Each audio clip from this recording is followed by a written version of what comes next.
Então, boa noite a todos. Eu sou a Carolina Dolinski, sou especializanda do segundo ano de terapia intensiva do CPET e vou dar continuidade, então, às apresentações da noite.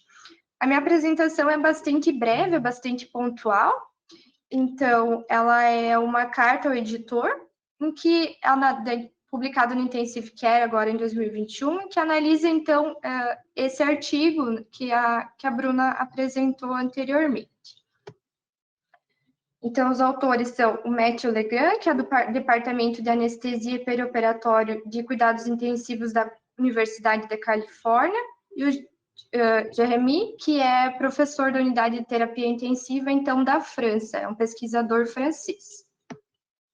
Então, eu dividi minha apresentação em 3 pontos principais, que é uma breve introdução, os artigos que a gente já abordou na apresentação anterior e as considerações, o que a gente deve levar, então, desse artigo.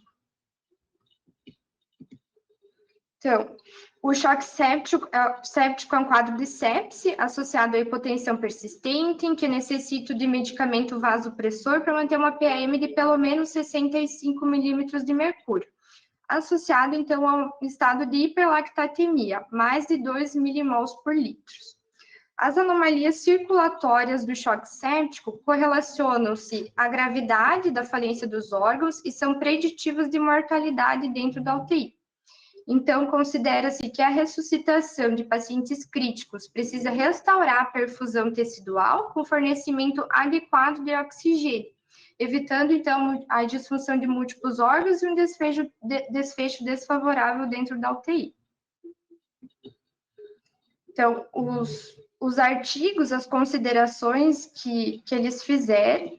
Então, recapitulando o artigo que a Bruna apresentou anteriormente. Então, um artigo prospectivo, randomizado, controlado, um estudo chileno, né, de UTIs de 2 hospitais universitários do Chile, como o doutor pontuou, de 42 pacientes apenas, em que eles compararam ressuscitação volêmica no paciente com choque séptico, com base em tempo de enchimento capilar ou em depuração de lactato. Dentre esses 42 pacientes, então, eles observaram que a estratégia de ressuscitação com fluido baseada em tempo de enchimento capilar durante as primeiras 24 horas atingiu com mais frequência o alvo de perfusão adequado em comparação àqueles que visavam, por meta, reduzir o lactato abaixo de 2 ou uma diminuição de 20% a cada 2 horas. Como falado também, as duas estratégias não foram estatisticamente diferentes para marcadores de hipóxia tecidual, bem como parâmetros de fluxo microcirculatório ou mortalidade em 28 dias. No entanto, esta estratégia baseada no tempo de enchimento capilar tende a reduzir a administração de fluidos nas primeiras 24 horas de choque séptico. E é isso que os autores concluem que a interrupção de fluido deve ser feita quando a restauração de tempo de enchimento capilar maior que 3 segundos. Então, isso limita a sobrecarga de volume ofertado, dado nos pacientes nessas primeiras 24 horas.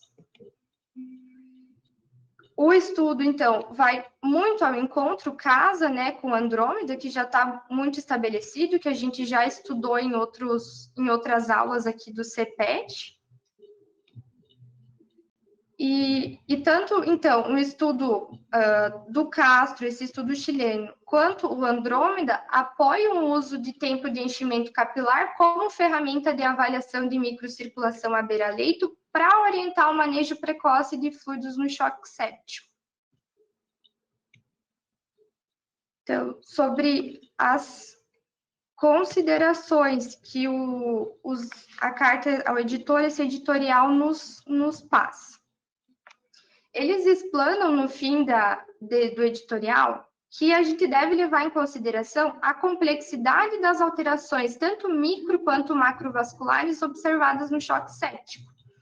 A sepse é uma síndrome multifacetada que envolve vários processos fisiológicos distintos, como endotéliopatia, imunotrombose, procoagulação, alteração de vasorreatividade, o estresse oxidativo, e que por por essa sepsis, por essa síndrome ser multifacetada, a gente não pode pensar que única e exclusivamente a administração de fluidos vai resolver o problema, resolver, entre aspas, o problema do meu paciente.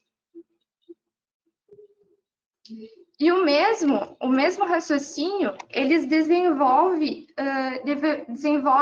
na questão da hiperlactatemia. Então, a ideia de corrigir o choque séptico com base no lactato isolado é altamente discutível. Não parece biologicamente, fisiologicamente apropriado, porque a hiperlactatemia, ela é uma mudança adaptativa do metabolismo celular em direção ao aumento de lactato aeróbico quando estimulação adrenérgica, numa situação de inflamação, de sepse. Então, tem vários fatores que podem alterar o lactato. Então, pensar em fazer o manejo hemodinâmico, a ressuscitação hemodinâmica do paciente com base no lactato isoladamente é bastante questionável pelas considerações, enfim, desse editorial.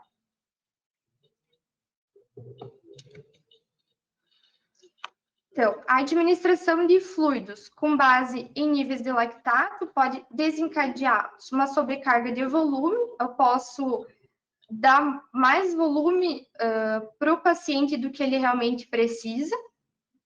A estratégia baseada em tempo de enchimento capilar parece ser uma ferramenta útil e direta para refinar a avaliação de eficácia de redução de fluido e, consequentemente, melhorar a perfusão tecidual global.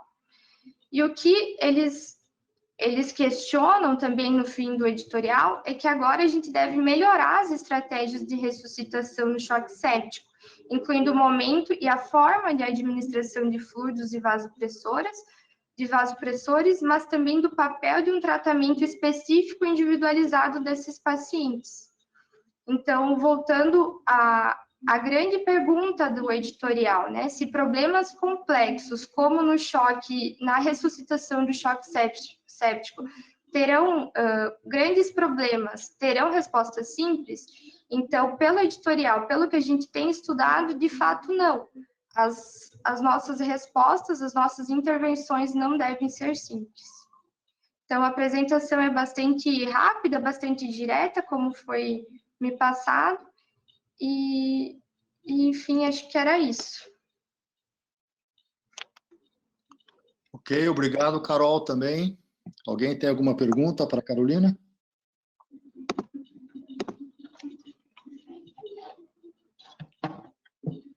Muito bem, acho que o editorial é curto, mas que tenta colocar esse estudo na perspectiva de uma doença altamente complexa, como é a sepse, o choque séptico. A gente não vai resolver isso assim com facilidade. É uma doença que tem uma endoteliopatia grave, principalmente nas suas formas mais graves, nas suas formas mais avançadas.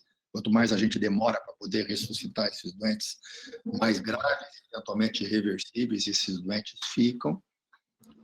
Ressuscitar a macrohemodinâmica, obviamente, ela é uma obrigatoriedade, mas aparentemente ela não é suficiente. Se nós quisermos diminuir a mortalidade, nós temos que, de alguma forma, olhar para a periferia também. Forma mais habitual que nós aprendemos nos últimos anos, que é o lactato, a hiperlactatemia, ela tem outras razões para poder estar elevada no doente com choque séptico. Aparentemente, aquela hiperlactatemia da fase inicial está muito relacionada com hipoperfusão, mas também relacionada com outros fatores, principalmente o aumento da atividade adrenérgica. E ela é um marcador que tem uma dinâmica, uma cinética lenta de resposta. Então, eventualmente, a gente migrar para uma outra variável, como uma variável de fluxo com o tempo de preenchimento capilar, pode ser eventualmente melhor, mais rápida e eventualmente até mais eficiente. Mas ela não vai ser suficiente para poder resolver todas essas questões. Então, nós não podemos ser naíves Não podemos ser inocentes de achar que só isso vai ser suficiente, né? A correção dessa endotéliopatia, a correção da microcirculação nesses doentes, principalmente nos doentes mais graves, provavelmente isso vai ser uma parte sine qua non, mas muita coisa ainda a gente tem que avançar. Ele termina falando no estudo iMicro, né, na ilomedina. A ilomedina é um análogo da prostaciclina, é um estudo que está em curso, multicêntrico, francês, fundamentalmente, e é um estudo que procura, nesses doentes já ressuscitados, mas que ainda permanece com algum distúrbio da microcirculação, a administração de um vasodilatador, como a ilomedina, e eventualmente ela é mais bem sustentada hemodinamicamente, porque ela não faz hipotensão que os doadores de óxido nítrico fazem. Então, eventualmente, isso pode acrescentar um elemento a mais naqueles doentes em que a gente já fez a macrocirculação e, eventualmente, já fez também, ou ainda tem dificuldade para poder completar a ressuscitação na microcirculação. Vejam que esse estudo, mesmo em doentes graves, no qual foi feito todas essas medidas de perfusão e de fluxo, em 6 horas nós ainda tínhamos 1/3 dos doentes que não tinham tempo de preenchimento capilar ainda normalizados. Então, tem muitos doentes que ainda, com tudo isso, ainda ficam mal ressuscitados. Alguém quer fazer algum comentário? Eu queria que alguém que fez o curso de hemodinâmica nesse final de semana fizesse algum comentário. O Guilherme já falou. Gabi? Oi, pessoal, boa noite. Oi, Gabriela. Tudo bem? Então, para dar um resumo aí do curso de hemodinâmica do final de semana, acho que vai bem de encontro com o que a gente tem discutido, e a mensagem que mais ficou, assim, é para a gente aprender a utilizar vários parâmetros para tomar uma decisão, né? Nunca se basear em um único parâmetro. A ideia do tempo de enchimento capilar acho que é muito boa, porque, inclusive, lá no curso a gente teve noção de que as UTIs no interior são muito diferentes das nossas UTIs. Então, você ter ali acesso ao tempo de enchimento capilar é grátis, é fácil e você consegue interpretar de uma maneira muito direta. Então, acho que o grande valor do tempo de enchimento capilar está aí também. Outra coisa que a gente acabou não discutindo muito aqui, mas que foi falado no curso e que acho que é de excelente uso na UTI é o delta CO2, né? O gap de CO2. A doutora Mirella deu aula para a gente, bateu bastante nessa tecla. A gente não tem disponível em muitos hospitais monitorização de débito cardíaco, essas monitorizações mais refinadas, mas tendo um lactato, tempo de enchimento capilar, gap de CO2, a gente consegue sim manejar o doente aí nesse início de choque e consegue ter uma noção do débito cardíaco. O doutor Fernando deu uma aula muito legal, que ele falou que a gente não precisa exatamente saber o quanto é o débito cardíaco, o quanto ter medidas específicas, mas sim saber o quanto ele se afasta do DO2 crítico ou não, né? Para que lado que a gente está levando esse doente, isso é o mais importante, a tendência. E acho que por esses exames que, entre aspas, são de fácil acesso, a gente consegue manejar muito bem aí a maior parte dos doentes em choque. Acho que é isso.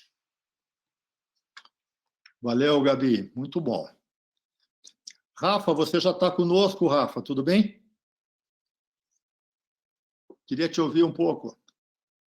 Boa noite, doutor. Eu acabei conectando agora. Boa noite a todos. Boa noite, doutor Gilberto. Você chegou a ver aí a apresentação, o Gilberto está com a gente, mas fique à vontade. Acabei pegando o finalzinho, praticamente, o comentário do senhor, mas a questão de a gente não ter respostas fáceis para problemas difíceis e que as coisas não sejam tão óbvias, acho que é uma boa informação ali, é uma boa mensagem. Eu costumo dizer que se a gente tiver muita resposta na beira do leito, foi muito fácil responder, porque realmente você está perdido.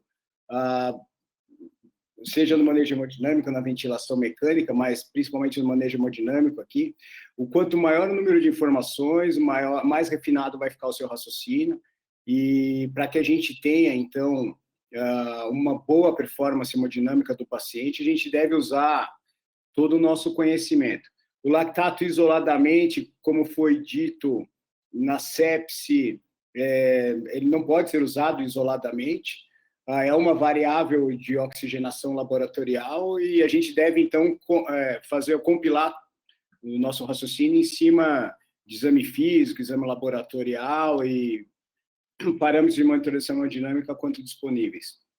E o fato de a gente ter usado o tempo de enchimento capilar, que realmente o Andromeda foi um excelente trabalho, no qual o Dr. Gilberto foi coautor, foi revolucionário para a gente, não que a gente não usava o tempo de enchimento, a gente até usava, mas não com tanta propriedade, acho, principalmente os pacientes sépticos, depois do Andromeda.